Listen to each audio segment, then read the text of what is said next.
Hello, BookTube, and welcome back to my library tour for 2022, where I'm conducting a shelf-by-shelf tour of everything that I have, interspersed every once in a while when I don't feel like getting off the fainting couch, with videos about books that I don't have anymore. And several of you pointed out that shelf up there, behind the candle, behind Superboy, behind the owl, there's a pretty much empty shelf. And that's true.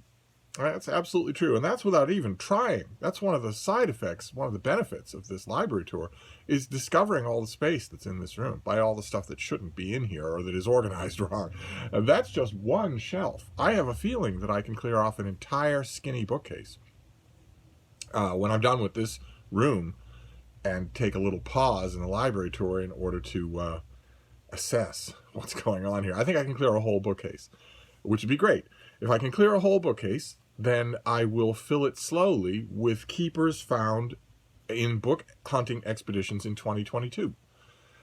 That would be great. That would be absolutely great. Of course, there's also a broader, more fiendish plan, which would be, what if I were to clear off 3 bookcases in this room? And instead of filling them with keepers that I find on future book hunting expeditions, what if I were to clear off, all right, let's not say 3. Let's say if I were to clear off that bookcase right there, which is tall and wide and big. What if I were to do that? Clear off that whole bookcase. And instead of filling it with keepers found in 2022, what if I were to move in not all of my biographies, but the biographies that I go back to over and over again, the ones that I go to the most? And what if I were to bring in all the keepers from elsewhere in Hyde Cottage? The ones that aren't in this room. And what if I did that, if I managed to do that, what if once I've done that and I have all of my keepers in one room, what if I were to box up and get rid of all the books in all the other rooms? Wouldn't that be something, to have a book collection that is just this room? This is a lot of books. Wouldn't that be something? Believe me, the thought has crossed my mind. But for today, we're going to do transwise books for the back shelf of the top shelf of this final bookcase, if that makes any sense at all. The books that are on the back shelf underneath the transwise books, I don't think I can film in this location. I think I'm going to need to take them off the shelf and move them. We shall see. But for now, let's look at these. And the first one's a perfect example. This is a battered old Del Rey paperback of the best of Philip K. Dick. When Del Rey did these best of series, boy oh boy, if you ever see them at a yard sale, a thrift shop, or whatever, these best of collections are terrific. They are terrific. We saw one already. We saw this, the best of Cordwainer Smith. And they all have this same look, the Del Rey logo up at the top there, and usually what they have is the title slantwise like that, to give the maximum amount of space to the beautiful cover art that's on most of them. Cordwainer Smith, just fine. Philip K. Dick, just because I love these old best of collections, fine. But I don't like Philip K. Dick. He doesn't need to be in this room. So we will put him on a special shelf. Okay, then we have something that's going to crop up a lot in the last part of this tour of Little Book Room. And that is these old Oxford World Classics mass market paperbacks of Anthony Trollope. They did everything that Trollope wrote, almost everything in these volumes, with just a lovely uniform edition, no numbers, no nothing like that. And I had, once upon a time, not only everything in that collection, everything in that reprint series that Oxford did, but also doubles of quite a few of them, and I don't anymore. I have hardly any of them anymore. Don't know why. This is Dr. Thorne. And, well, okay, well, I'll put this aside. We're going to encounter others, though. We're going to encounter other Oxford mass market paperback Trollopes. I have quite a few of those. Then the next one is this whole series by Fontana Books. Is that right? Well, no, is that what this is? Is that Fontana Books? Yeah, Fontana Books did a whole series on the history of England. So you have the Stuarts, the Plantagenets, Hanover to Windsor. You have the first 4 Georges, and you have the Tudors. And these are obviously not comprehensive. You can tell that just by looking at the size of them. They're obviously not comprehensive, but they were a good money brief, and they went to practiced historians who, when they saw, who have we got here? Let's pick a famous historian. J.H. Plum. did the first 4 Georges. J.H. Plum was a great mid-century historian and knew perfectly well when he got the job for this. You know, we have a series, we want a book on the first 4 Georges. No idea in his time, no idea that there might be another George. There is now another George in the line of succession, so who knows how that will go. But when Plum gets this job, well, okay, he wants the money, but he knows that he can't write the book that would be the type of thing that he would do for a university press. And what they all know that. And as a result, what you tend to get is a really interesting meditation on the subject. Plenty of facts, plenty of grounding, but really it's more of meditation, and often a very quippy, very quotable meditation on the period or the subject matter. And that's just terrific.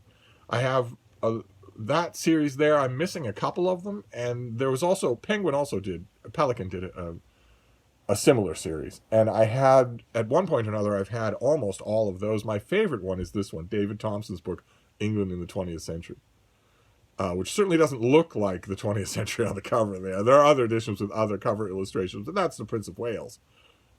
That's a picture of the man who would abdicate the throne of England, and the picture was taken before he did. So we're talking a long time ago. We're talking most of the 20th century had yet to happen. But Thompson is a perfect example of what I'm talking about, where he just meditates on the subject, and they're often very, very good. They aren't actually histories of what they're talking about, not in the sense that we would ordinarily think, but they're no less valuable for that. I think they're fascinating. Okay, then we have a Penguin Classic. This does not belong here, obviously. There's a whole bookcase for Penguin Classics right there. This is their New English Bible, New Testament. Nothing on it at all there, just an old, battered mass market paperback. All right, so that doesn't need to be here. That could be over there.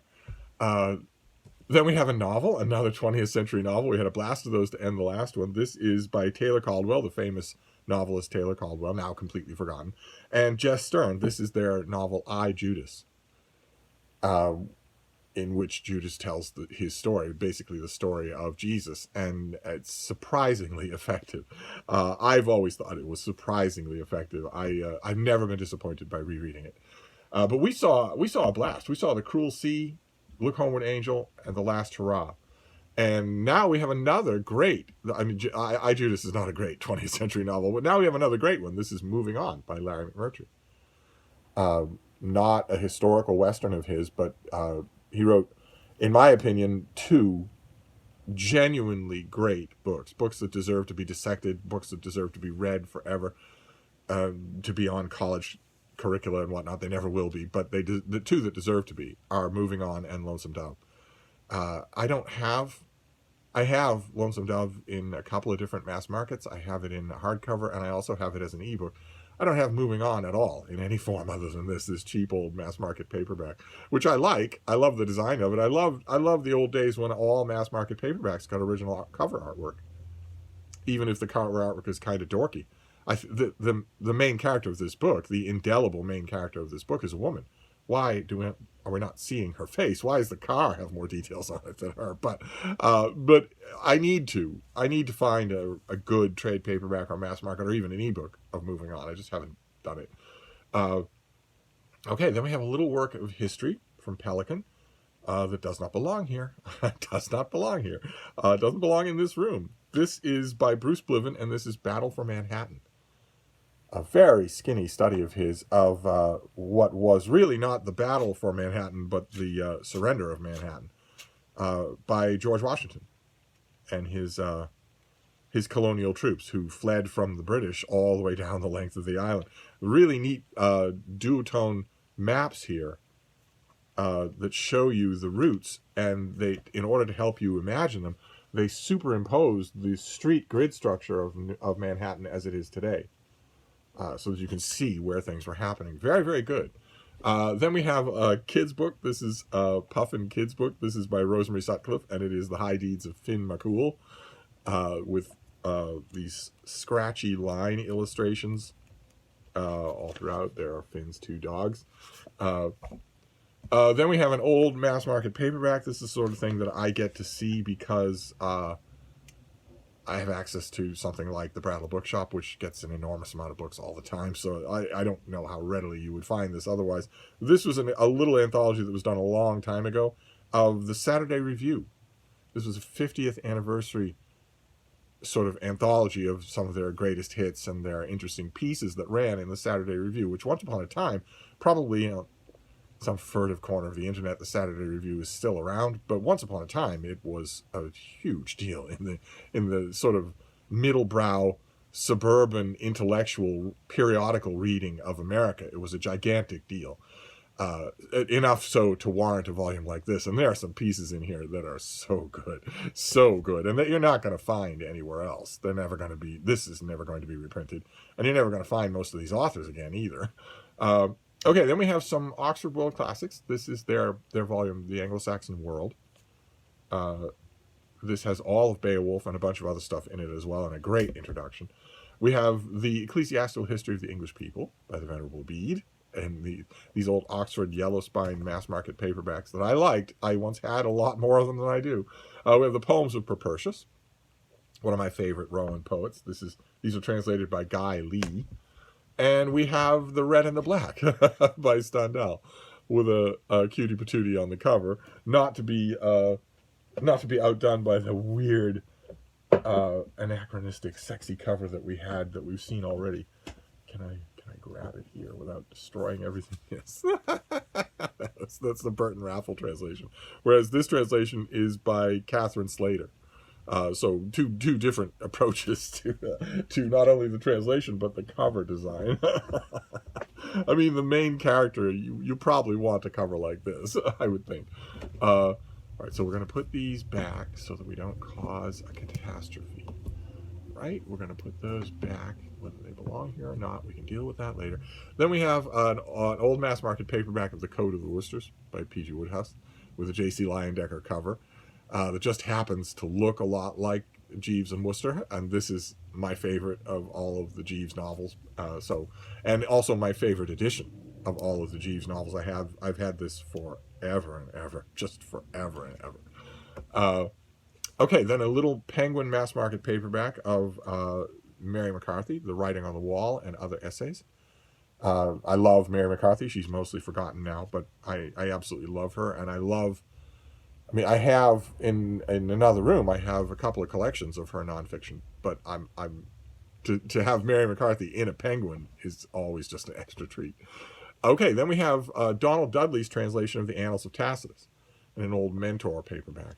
This is probably my favorite English language translation of Tacitus. No idea how available it is anymore. We have a Viking portable library. We've seen a bunch of Viking portable libraries, yes?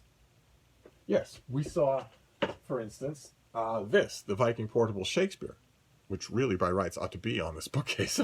We saw, and I mentioned at the time, that Viking portables have gone through several designs of their own, one of which was this, with dorky, blocky cover illustrations on there. But that by far the one that I prefer is this, where you've got a photo connected with the subject matter or the author, and you have a little inset of the author on the cover. I like that design much, much better. And here's one for Chaucer, the Viking portable Chaucer, that has a whole bunch of stuff. It has selections from everything, and quite a few works that are complete. Then we have, okay, this is a Signet Classic. This really does belong with the other Signet Classics. This is Roxana, Daniel Defoe's Roxana. Daniel Defoe being a perfect example of an author whose personal story is more interesting even than the great stuff that he wrote. But we haven't gotten to the Bantam Classics yet. Not quite sure how that's going to work. We'll get to it. We'll get to it. Okay, then another great 20th century novel. We saw Look Homeward Angel and The Last Hurrah and The Cruel Sea and Moving On, and this one has had some rough handling in certain quarters of booktube, but nevertheless, this is Dr. Zhivago in this great old paperback, this old Signet paperback, back when they were $2.50. No idea who, I wonder if this is even going to tell me who did the translation. But back in ye olden days, translators' works were scarcely mentioned at all, unless the translator was famous on their own. Yeah, 1958 is the date of the translation, authorized by Pantheon Books, but who is it? Max Hayward and Manya Harari did the translation. Those are two people. Max Hayward and Manya Harari did this. I have a couple of other translations of Dr. Zhivago, but I love it. I guess that's not the universal opinion on BookTube. What is this next one? Oh, okay, all right. This is another Pelican paperback. This is C.E. Montague's A Writer's Notes on His Trade. Skinny little thing. I grab it whenever I see it. I've only seen it a couple of times because you're never going to see it otherwise. It's never going to be reprinted. This author is completely gone. This won't really take a rereading. I'd have to be very careful, and I'm not typically very careful. Okay, then we have something that we saw the other day. I showed you, I just found a Signet mass market paperback of Julius Caesar, and I mentioned the whole run of Shakespeare that was done by Signet, and this is their Hamlet. The original cover illustration, and the same setup. You have a preface telling you, who Shakespeare was and when he wrote. Then you have an introduction to the work itself, to Hamlet. Then you have the work with tons of footnotes and line variants and whatnot. And then you have a ton of essays in the back about Hamlet, its history, its critical reception, all that sort of thing. Okay, then we have a little collector's library of Pride and Prejudice with the gilt pages and the cloth bookmark there, and also lots and lots of illustrations. I love these little collector's libraries, but that doesn't explain or in any way justify how many copies of Pride and Prejudice there are in this room. Okay, what is this next one? Oh my. Okay, well, again, this is the sort of thing that I would get from the Brattle. This is the Penguin Book of Modern Verse Translations, introduced by George Steiner. And there you have all of the authors who are being translated and the people who are translating them. And it's very, very interesting. I am fascinated by the vagaries of translation anyway, but it doesn't belong in here at all. It's not a keeper in any way. I mean, it is a keeper, but not the sanctum sanctorum here. Okay, then we have an old vintage mass market paperback of The Dyer's Hand and Other Essays by Auden. These are literary essays that he did, often for a few bob, very quickly, from an editor who was a friend or whatnot. Still managed to be genius, quite a few of them. I think I have this old, what is this? This old vintage paperback mainly for sentimental reasons. I think it would blast apart if I tried to use it. I have bigger and far sturdier trade paperbacks of everything that's in here, and I also have everything in here on ebook. So, you start to wonder. I start to wonder what these things are doing here. And then the last of these transverse books. So this wasn't bad. This is 20 minutes. This is Joachim Kahl, translated by N.D. Smith, and this is a Pelican book. This is The Misery of Christianity. As you can tell, a very unbiased account of Christianity's shortcomings by an author who has nothing good to say about the subject. Very fascinating, very erudite. So a keeper, especially since I've never seen this in any other format. And I've also never seen this format paperback ever, except the one time when I bought it. And that was 12 years ago that I found this. So I grabbed it. I like so many of the things on this shelf. I'm not 100% sure what kind of a read it would take before it fell apart. So that's one of the problems with old paperbacks or even old hardcovers that you certainly don't have with ebooks. But then again, I know you detractors of ebooks or you fans of paperback books will say, well, you don't know what an old ebook will be like because no one's had one yet. We shall see. Anyway, that is this shelf. As far as I can tell, there are 2 shelves left to do here in the little book room. And they present organizational problems. I'm looking at them. Yesterday I said just flat out, there's no way that I could do it. Now that I'm looking at it, I think maybe there is. And then we'll be done. Then once that's done, we'll be done with the little book room. Then there's going to be a pause while I deal with the little book room before we resume the library tour elsewhere. So I'll wrap this up for now, but I'll be back. Thank you, BookTube.